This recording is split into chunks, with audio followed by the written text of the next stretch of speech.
Well, thank you, Commissioners. What you have before you in the briefing document are 3 items. The briefing itself and then 2 attachments. The attachments being a proposed Yakima contract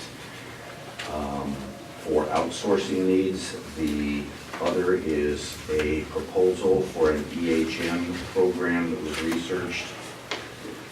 It has the information in there. I hope you've had an opportunity to take a look. Again, we're at the research phase, so we're trying to keep the board informed about where we're trying to go. I bring up this alternative program again as part of the briefing. We've had numerous discussions on this. Some of the questions and some of the details I can't answer because they're not privy to my organization. They're independently elected judges who may or may not have information that they deem appropriate for their particular needs.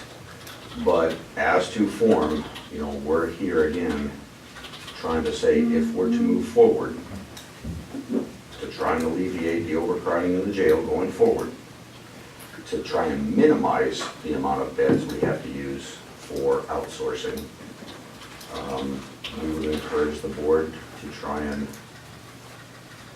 come to a decision on this so we can at least move forward on the positions with the hiring portion of it. But I've got Sergeant Drackleby here who does all our backgrounding and can answer any questions about how long he might reasonably believe it could take based on civil service process. And any delays, an equal amount of delay goes into next year. And at this year, we just received our Nisqually billing from Raylin, and it was 66. I received it Friday afternoon late. It was $60,436, exactly what I estimated to Okay. So From what to what? Yeah, what from May. May May through, to present. Just May 2016. for the month of May. Thank you. So we've been averaging about 35,000 for Lewis, 60 to 70 from Nisqually, and that's why I estimated several months ago it's about 700,000 for the rest of the year. And we're trying to avoid this to be an ongoing issue, where we're trying to find ways to minimize that impact. However, I think we're all realistic at this point that outsourcing is going to be a continuation. We don't have a choice. If we don't have alternatives, we're putting people somewhere else. Alternative sentences are something I think we needed to implement. And we talked about this for months and months and months. And it takes, Drackleby knows how long it takes to get people hired, to get them through the system. So if we started months ago, we might be in a position right now, today, to start to implement these programs. But what's it gonna take? 6 months before we're ready to do it? On the CSO, Yeah. 3 months. That's once we have a list. Yeah, You've got they 3 want- items here in the briefing, so let's take them one at a time. Can we start with the Yakima contract? I'm assuming that you're asking that the Yakima contract be put on for approval? We are asking that we still have to have this go to legal. We wanted to put it on your radar first, so you had an idea of what we were looking at. Okay. It's going to go to legal for their review. We believe it's, again, right now in the world of incarceration, you are horse trading all through the state. And I hate to break it down so callously, but that's what it's come down to, it's bed space. We see the And- same thing with like this. Yes, so what we're trying to do is make sure we have some contracts that provide alternatives. If one contract goes short on us, goes sideways, we have some others that we can implement on the fly. So we put Yakima on your radar. There's still a couple of questions Chief Sperling is working on, and we are going to make a site visit to the facility to ensure that it's what we're comfortable with, like we've done with Nisqually and Lewis County. So And we we're won't using take it some of over. our inmates, so we also have that. The biggest issue there would be transporting back and forth, obviously, over. Yeah, it was unclear who was doing the transporting in the They do contract. the- It was a little back They and forth. do the transport, but it's on overtime and it has a volunteer basis, so it's inconsistent. It's one of the things that we're finding. So is the transport an additional cost to No. the daily rate? Okay. No, they'll bring it right to our door. Okay. But they do still, they have, just like Lewis County and Nisqually, they have certain inmates they will not take. Right. So the classification. And that wasn't clear to me, I mean, they had the criterion, but they didn't say we won't take any of these people. Here's what we've discovered, Commissioner, on that. It's really sitting down and having a jail chief or a jail lieutenant talk to the other chief and the jail lieutenant. They talk about the individual's history, they talk about the particulars, and they find out whether they have space or not.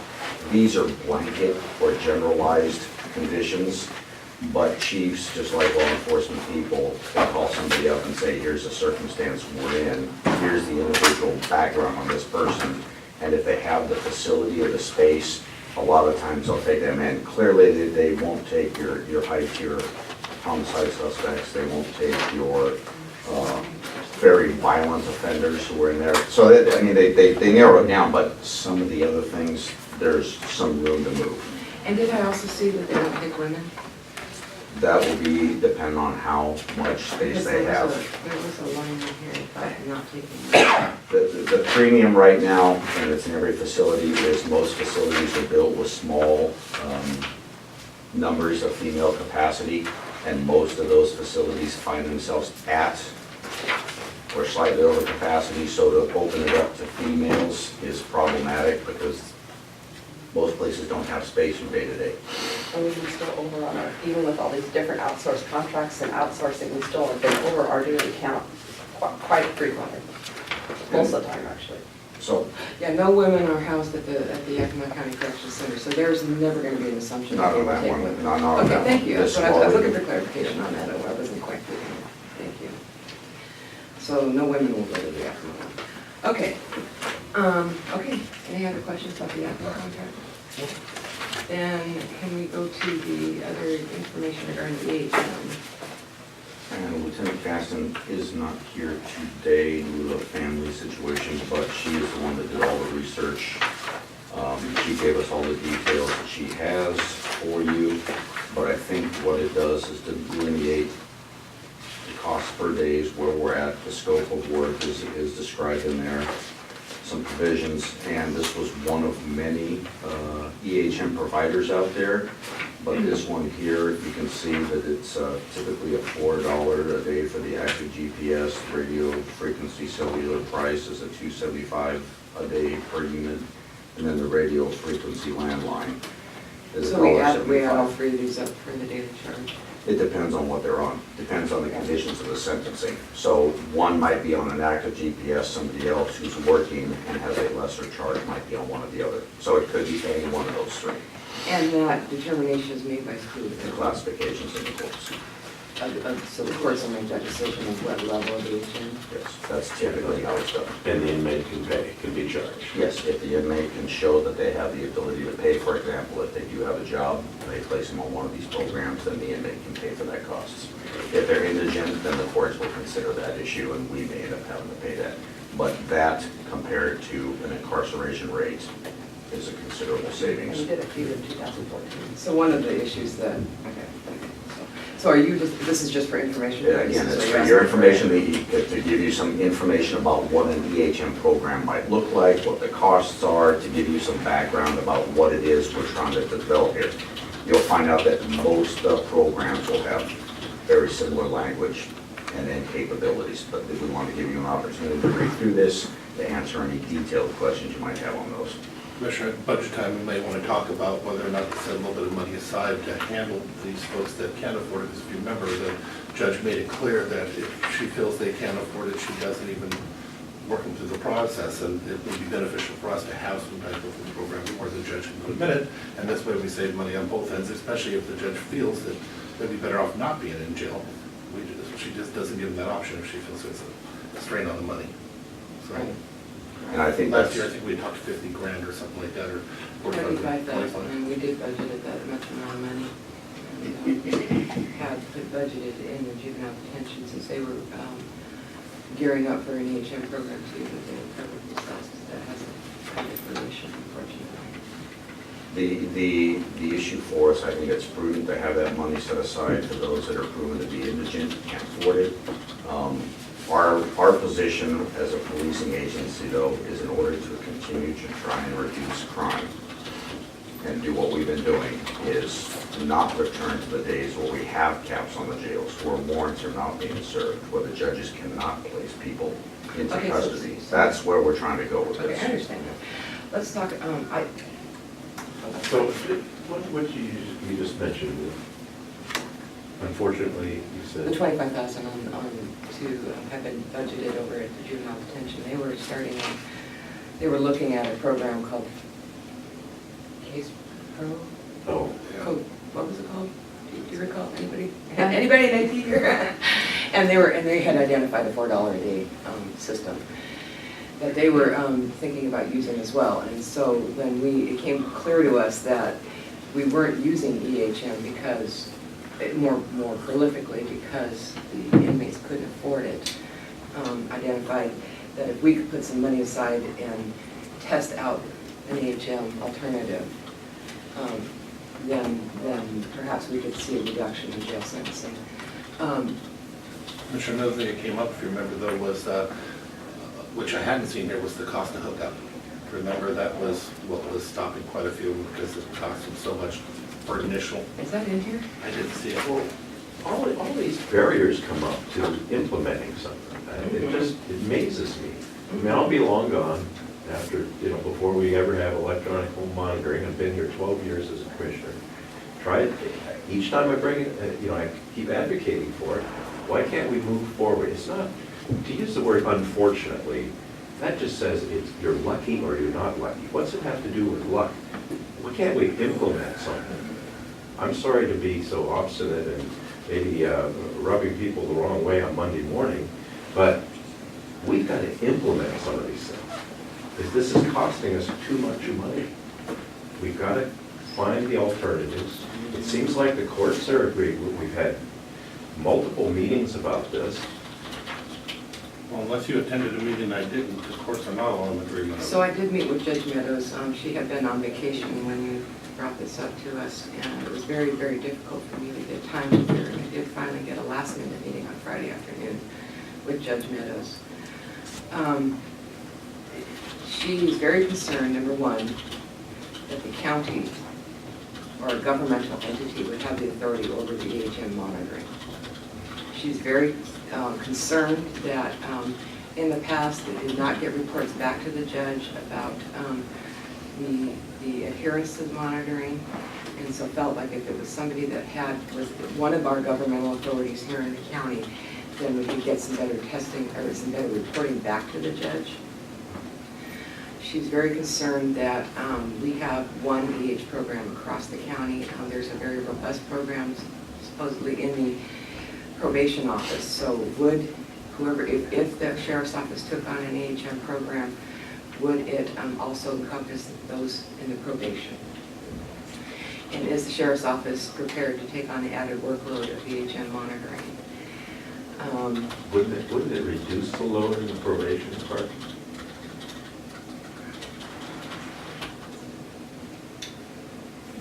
Explain that to the attorney, please. It would seem that, in the probation department, they're coming in and being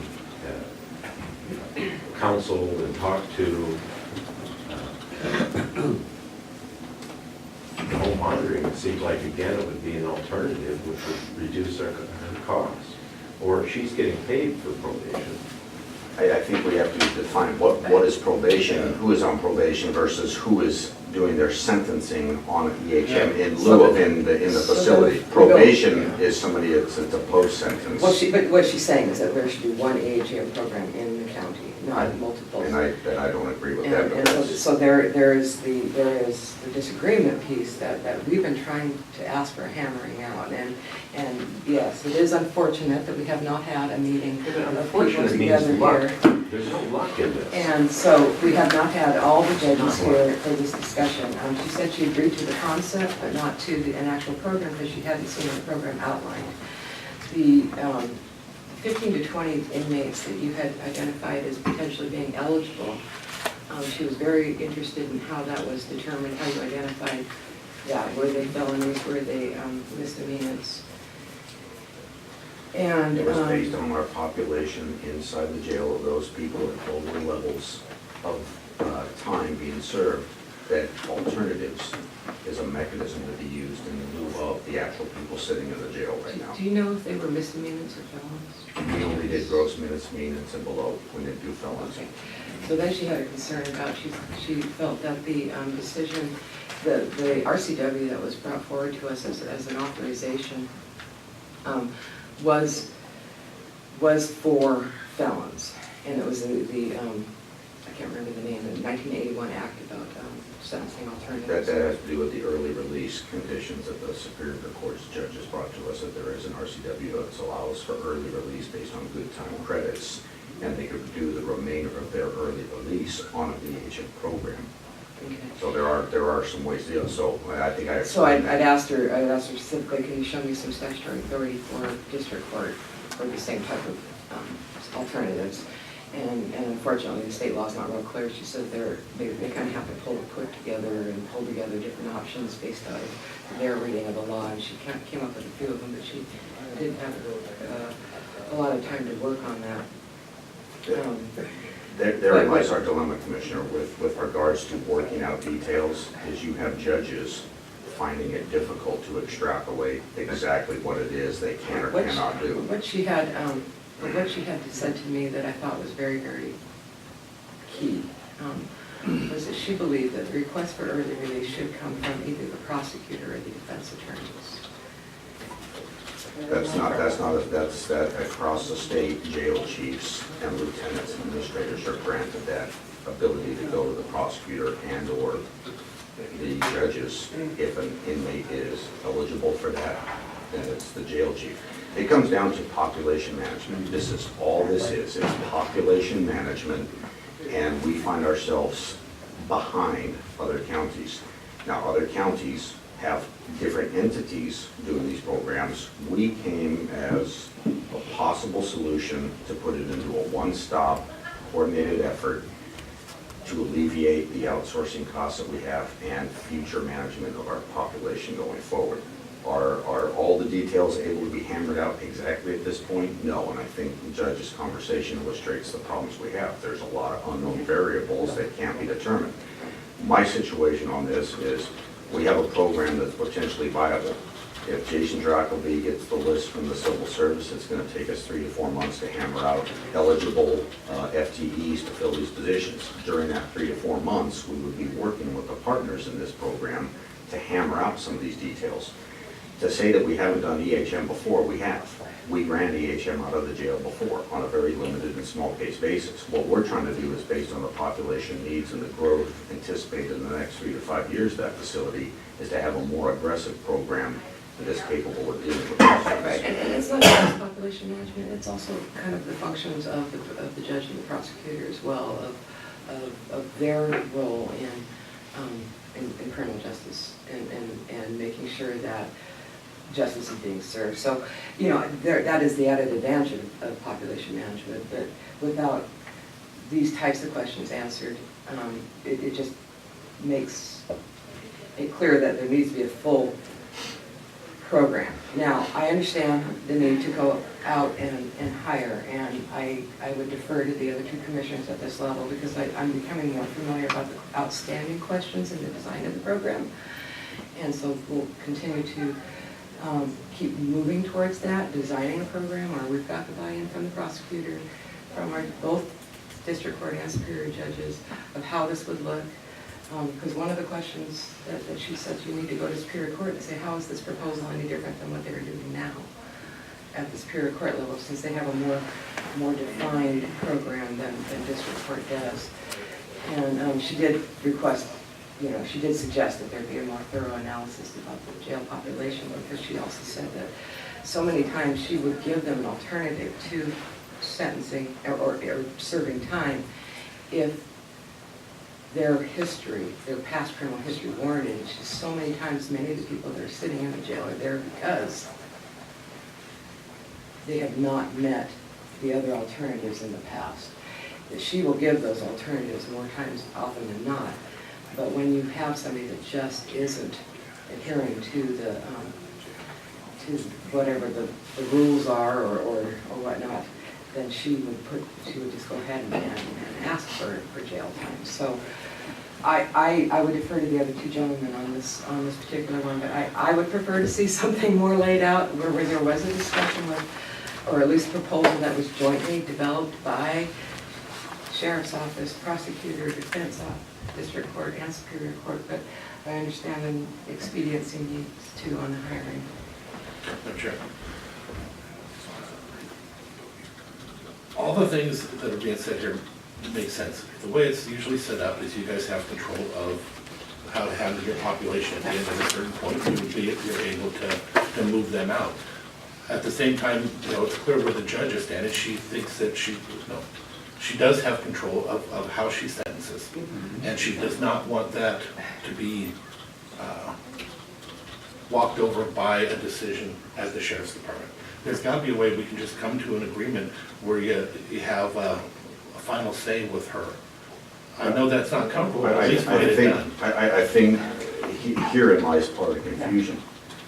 Our particular mindset right now for policing is nobody's turned away anymore. If we have to send somebody outsourcing, fine. Judge, you want to sentence them? Your choice. You want to sentence them to alternative? Fine, we'll put them in an alternative program. What we're trying to say is, no matter what the judges want to do, or our contract agency, the city, you have somebody that needs to serve time, we're going to do it, whether it's in this facility, whether it's an outsourced facility, or it's an alternative program. We're going to find a way to meet the needs of the system. Do I want this program? Absolutely not. Other county sheriffs don't have this program. Okay, I'm trying to find reasonable mechanisms to bridge a gap that we have. So as we plan for the future, we have some data, some research that'll support what is the ultimate, if a new facility is determined to be built, what are those bed spaces designed going to be? How many beds do we need? I don't want this program, but I don't want to have any chief or a new jail chief having to maintain 4 outsourced contracts, the county paying nearly $90,000 to $100,000 a year when when we have an alternative that could reduce that outsourcing. So to answer your question, I don't believe we're going to say yes or no. Judge, you want to sentence them to jail? We'll find space. You want to put them in alternative? We'll do it that way. Are you not saying you're not willing to enter into a memorandum of understanding with the judge that would allow them the final say on whether they're released or I not? don't think you could do Ask that. them to do that. Our role is to. Unless we have a limit on the bed. They're a separate elected official. They set the sentence. They give they mete out the justice, okay? So we have to provide the alternative. It's in our best interest as a county to have alternatives, so we can cut costs. As commissioner, if you've got $100,000 a month, you know, throw a little bit in and help out then. You're funny, you're all pissed off today and having a great day, great. But let me ask you a Don't question. say that to me. I'm gonna say what I want. Don't say that to me. Let me ask you a question. No, I don't want to answer your question. Do you I'm have gonna go get some any? water. I'm not gonna answer your question. Go ahead. It's not time to question me. It's time to ask these people how to solve a problem. Where are you gonna get the agreement with the judge? You don't need an agreement. I think They're the that's ones what- that authorize the early release. Is this early release? It's not. It's incarceration, I'm sorry. okay. It's incarceration still, isn't it? Isn't EHM still incarceration under this model? Yes. They are still technically incarcerated. They're committed to serve a certain function in the incarceration or the sentencing that they were given. And the early release goes to the felons. That's only the felon. That's only the felons, where the Superior Court judges says, somebody who meets the criteria, who has 30 days or less on their sentence, who has done good time, we would say, the system is better served having this person released on EHM and open up the bed for another serious offender. Again, it's a resort management. But right now, That's you what have it an is. elected official, a judge who's saying that unless we can have some kind of an understanding agreement, she does not want. Then here's the judge could take over this program herself and assign the electronic home monitoring. She can manage everything. She can do it herself if she chooses. It's not my issue. All I know is we have inmates coming in and we're trying to provide alternatives. If she would rather run EHM for district court and do whatever she wants to do with district court, that is her right to do so. We're just trying to find a way to warehouse in one location the system needs, because our system, our jail, our system is not designed like in many other systems that we would try to compare to. So that's how they, our criminal justice system is not designed. Our jail space, the number of employees we have in other offices. Facilities being one of those. The system itself, in other counties, other entities run the EHM programs. It's not necessarily the jail. It might be run under the courts, it might be run under probations, it might be run under something else. We're trying to consolidate things in one area. And of course, we have interviews tomorrow we have 4 interviews going down to Waspik office for the jail superintendent to be appointed. We have a LEMAT, it's a jail chief. We have LEMAT coming in on Wednesday and Thursday that will give us some feedback. The whole point here is your detailed questions are proper. Some of the concerns of the other electeds is proper. And with sit-down conversations about what can we do, how do we get there, what assurances, short of an MOU, what legislative issues do we have to deal with. All I'm trying to say here is authorize civil service, the FTEs, so they can get the lists established. And the time that it takes him to go through the process to say, here are candidates, hopefully many of these issues will be worked out. If they're not worked out or insurmountable. Can I ask you a question? Who would be responsible for working them out? It'd be all 3 of us, the prosecutor, the courts, and the sheriff's office, the entities, the ones that are using this program. Okay, and who would lead that conversation? Well, I'm just an undersheriff. I would hope that the judges and the prosecutor and the sheriff would be the ones that lead it. I will do whatever I'm told to do, but Okay, so that's my question. I mean, we've been, you have. I've been the point person trying to do this, but I would think the electeds need to sit down and say, how are we going to do But you've been this? concerned that you brought this proposal back, and we asked that you bring it out more fleshed out, and then you brought it back without being fleshed out. And so I'm thinking that maybe you're looking for somebody else to take on the role of. No, fleshing what out I'm the looking for, proposal? Commissioner, is simply this. And if you want to sign an MOU between us and the Commissioner, I'd be more than willing to do it. That you authorize the positions as requested in order to do this program. It gives the green light for civil service and Jason Drockley to do the background. And if the 3 elected officials who have to run this program in a partnership cannot come to terms of agreement, we pull the plug. We've not spent any money. We don't start the program, but we jump-started our ability to get the program started. So I'm looking for a commitment from one of the entities to. The sheriff's office will commit to working through this, whether it's a new jail chief or this jail chief or myself. We will continue to do what needs to be done to work through the Yeah, I'm details. just looking for someone who's going to take the lead on this. Well, the undersheriff still worked really diligently to get all the outsourced contracts to alleviate the facilities issue and the outsourcing since the 1st of February of last year. And that it's something the sheriff's office necessarily has to do, but because of the relationship he has with the other agencies and the knowledge, he was able to give the commission and the county some relief on our jail capacity. What I would say to this is that in order for us to move forward, we need to know that this program has momentum and has the opportunity to succeed. And it runs 2 tracks. The hiring track is completely separate from the program details, the program maintenance, the program, what's going to happen. The hiring track needs to get jump-started. Okay, so And that's- then that brings me to another question. Yeah, and I'm agreeing with that. I'm sorry for wanting to have a more fleshed out program. My discussion with Judge Meadows was very, very enlightening. It leads me to understand that there's a lot of things that need to be finished, or a lot of things to be decided and understandings to be And some made. won't get decided. And my fear is that we have 2.5 FTEs without a program. So then the next piece that I would like to get some discussion around that we do have some authority over is, I know that there's some the sheriff's office in some of the testimonies in meetings have identified the program level budgeting as being problematic. I would very much like this to be a separate program within the sheriff's office budget, such as the jail is, such as the animal control is now. Well, Commissioner, the reason why, I want to be clear, because this seems to come up pretty regularly, I don't want to be misunderstanding. The reason why division budgeting is an issue is because last year of the $678,000 we paid in outsourcing, $300,000 of it was paid out of our admin and our patrol budgets.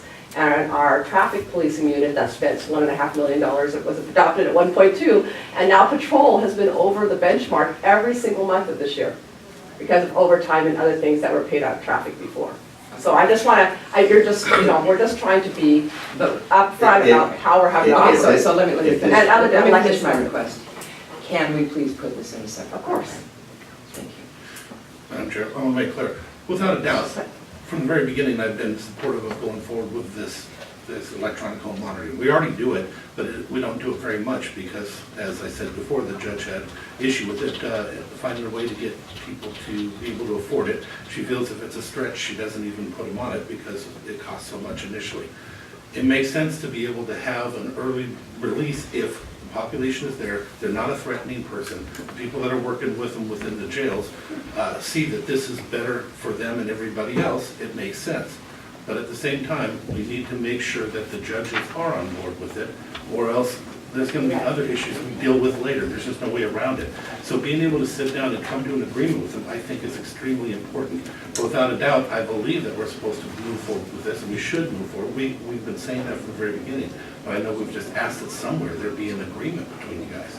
And again, I don't know what the agreement would be, because the laws would supersede an agreement, and there it is. And we already have the laws in place. Other systems I use think the it. agreement would be kind of an outline of what the program looks like, what the parameters, And again, who does what, whose responsibility is where, who would be willing to do this, under what conditions. You're saying somewhere in there, you said that there's likely 15 to 20 inmates who'd be eligible for alternative programs. So I think that, and Judge Meadows was very, very interested in saying, how did you classify that? Because she might classify that differently. And so, those are the types of things that I'm sorry that it seems like picky in details, but those are the things that make or break a program. I don't care about the details, Commissioner, on this particular issue, because it's the judge's sentence. Whatever they do, we will accommodate. Yeah. I guess that's where the rub is. If the judge says, Pardon me? Those numbers were just an estimate. It's all based on what we've seen the judges do. it was the snapshot of the current people that were in our facility. That was a snapshot of the total population we have. This many people could be eligible if the judge wanted that. If the judge doesn't, and the judge wants them incarcerated, that's what we'll You do. know, it's an unbelievable fact, but around 95% of the people that are sentenced get a public defender in this county, right? So all the people coming into district court, taxpayers are paying their lawyer, they're paying for everything. They always claim they're indigent, there they are. So even if the county has to pay a small amount for electronic home monitoring, I agree. we are certainly saving I agree. a boatload of money. In your budget proposal, though, you didn't have the cost of the home monitoring in your budget proposal. Because we were still fleshing out the details. And we gave the brief was, we are in conversation with multiple vendors. We're not exactly sure which one. And again, this comes back to judges. If we were to say, here's 3 vendors, which do you like? Because they are your inmates that we're dealing with. We'll go with that. So that would be one of the details that still have to be worked on. I want to go back to one last thing. We've been here the entire time, and I have never said I'm not worried about the details. What I said is, I would like to get this part of the program going. While we work on the details, the two would marry up, that we have 3 FTEs ready to hire, background, poly, do what we have to do. And the judges and the prosecutor would be able to weigh in on the details if we can, that you've highlighted here, like the judges, and then say, here's what the program is going to look like. These 3 FTEs will be responsible for these facets based on these judges' needs, wants. But to have an MOU, again, I go back to what Mr. Sheldon, even if we don't have any of this, throw all this out. Judges, you do whatever you want. We'll just keep sending the people wherever you need them to be sent. Doesn't matter to us. But we believe it's irresponsible that when there's options, not to research those options and try to alleviate, maybe take the $90,000 a month and get it down to $40,000 or $35,000, a more manageable number. I don't know what that's going to be. And again, we are about 10 to 15 years behind where we should be. And that's in that we have a jail that even though the remodel is being done, it's still only going to house the existing population we had differently. It doesn't change our overall problem is we're a mid-sized county now with mid-sized problems and mid-sized population growth, inmate growth. This is a stepping stone to what ultimately has to be decided, which is what do you do long-term in Whether the it's direct facility. supervision, I would still I need agree people that we're, applied for that. that we are growing, only, our population is not growing much. It's very low. It's still less than 1% of the state's population is in Mason County. We get a lot of people on the weekends, and a lot of people that are here. It's packed. This last weekend, your jail's probably packed. We got all these issues. It's always over the It's capacity. always issues on weekends and holidays in the summer. Well, the coin of phrase, Chelan, you go on vacation, you leave on probation. Right. And that's the summertime population you have here. People come and they come over here and they do what people do on vacation, which is hot weather and drinking, and they find themselves in Yeah, trouble. and they find themselves in And trouble. we find them in our system trying to deal We don't with let it. them die out there with exposure, we don't find them, we don't let them drown, God help them.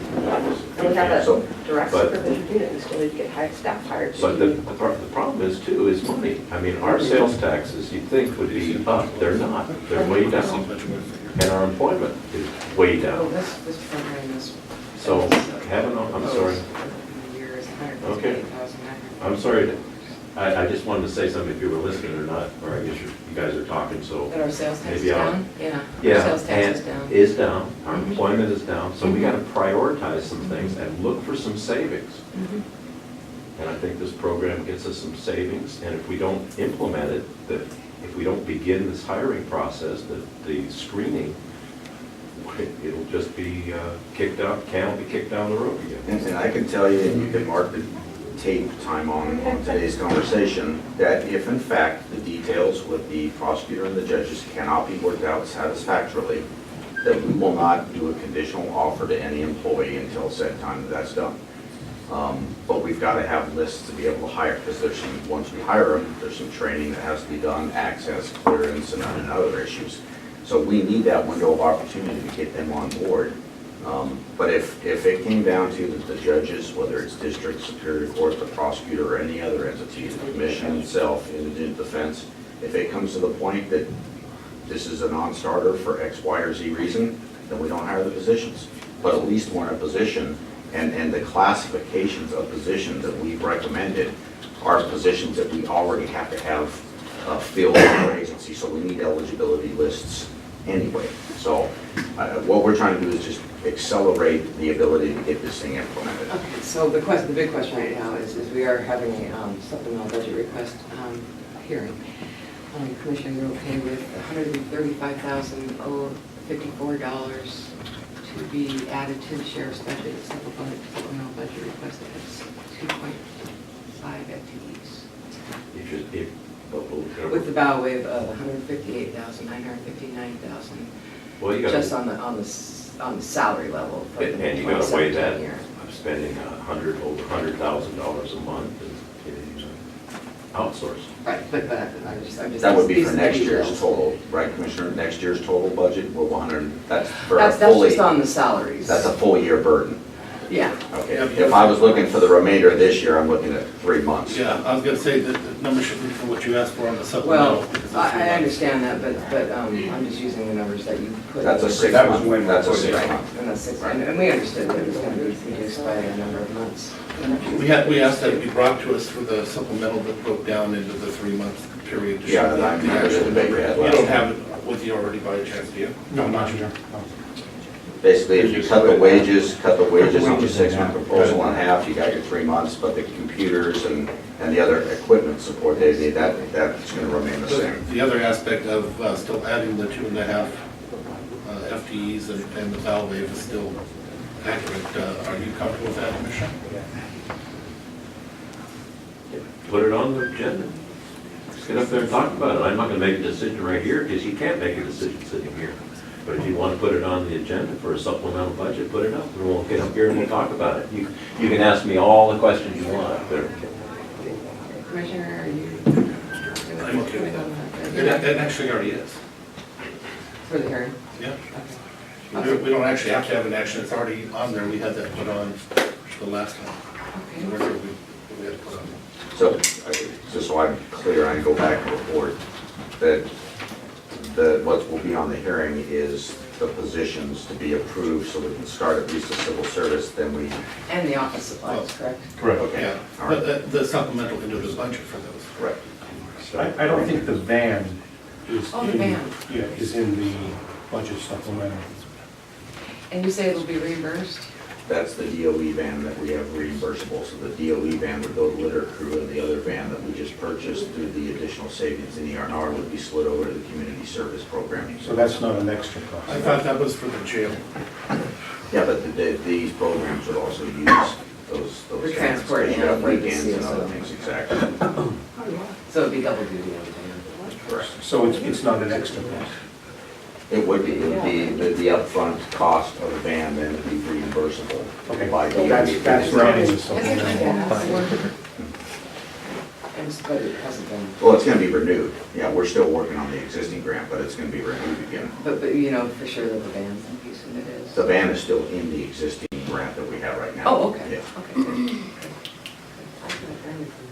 So, no, we're, that's, we believe, based on Ariana, discussion, she plans on renewing that grant as long as we have a viable litter crew program in place. What we want, and again, for the people that haven't heard this, the people that are doing litter crew right now are trustees.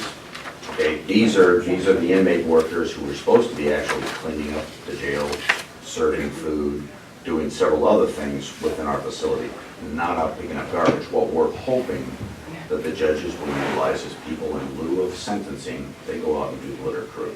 They go do community service work in the parks and help facilities augment their work. That's what we're trying to do. Well, And that was, alleviates the. well, that was another part of the question, though, that we still needed answered by the judge. Because in order for that to be effective, the judge has to agree to want to do that. Did we ever come to an agreement with the judge on that part?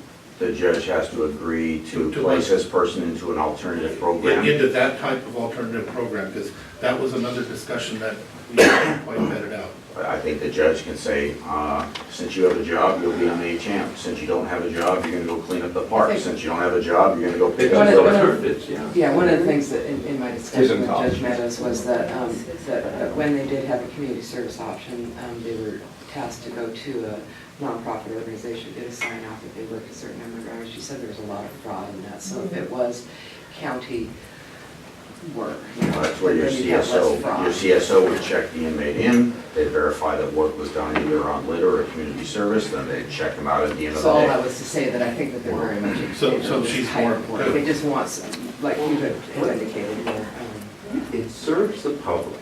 I mean, we gotta think about serving the public. The public likes to see people out there cleaning up garbage. If they're in detention, that's an alternative. Get them outside. Get something for it. I agree with the judge. I don't think that just going to a nonprofit and signing something and saying, well, I put in 8 hours of, help in the kitchen at the nonprofit is verifiable. If we have a program that is verifiable, maybe someone won't like picking up litter in the hot sun, and they'll think about what they're doing next time and not. I guess the premise here is accountability. If we don't have space or the capacity to incarcerate, a secondary accountability measure are these alternatives, and that's what we're trying to deal with.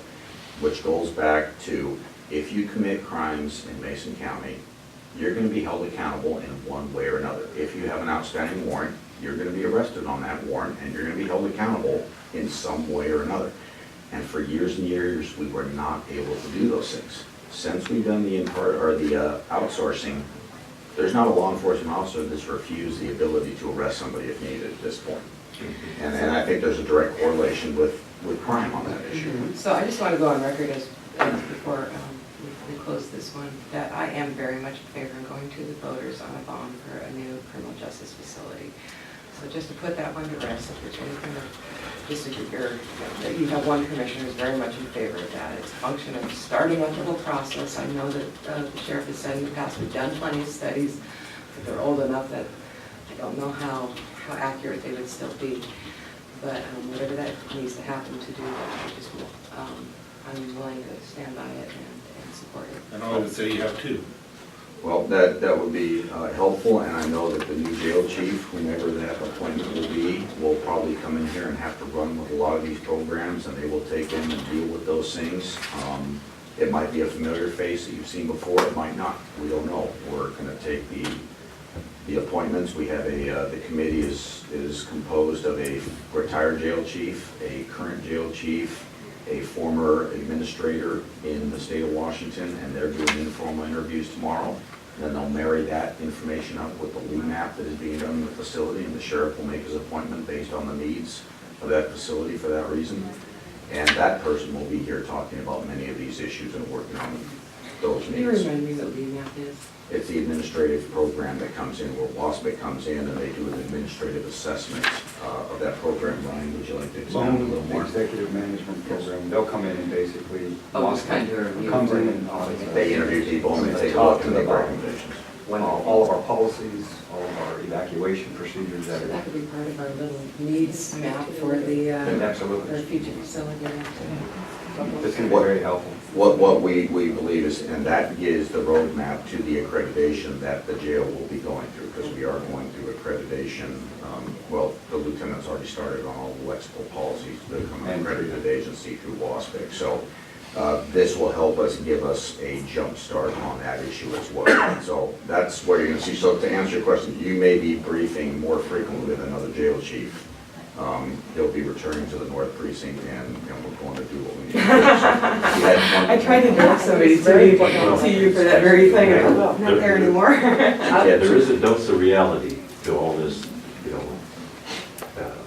happy talk, because Shelton School District's gonna have a huge fund. You wanna have a secure facility for mentally ill, or buy the PUD building and do that. You got a big park levy on the ballot, and then you're talking about a jail, you're talking probably $70 million. All right, let me just also clarify that It's a lot. the psych unit would not be paid for by county dollars. Well, eventually it does, because when you buy things with grant money, pretty soon the funders go away. It'll be under the ownership of the behavioral health organization.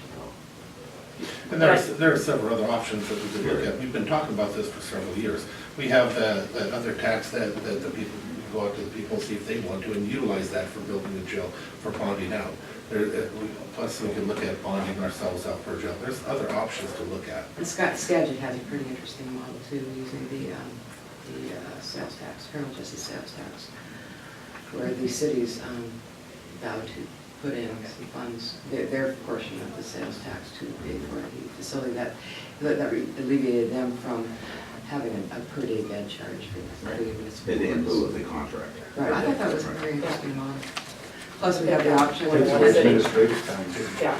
And it would also, and we do still have the option of a regional facility with. But I think Commissioner Chilton's remarks are maybe, you expand a jail facility. You're talking personnel as well. It's not just the facility itself. It's Oh, absolutely, which the has been my staff to reticence. run those Which issues has been and my all those reticence things. in the past. Well, even just the new remodel now, we need 5 staff members. It's not a direct, indirect. And it's not unit. just the jail unit, that- I mean, our Yeah. judges need some court space. Yes. And there's a lot of other criminal justice space needs. One of the things that we, obviously, we are running into this, is that we just have one city in this county. And so we have the cost sharing, and that we're operating another city up north for the county.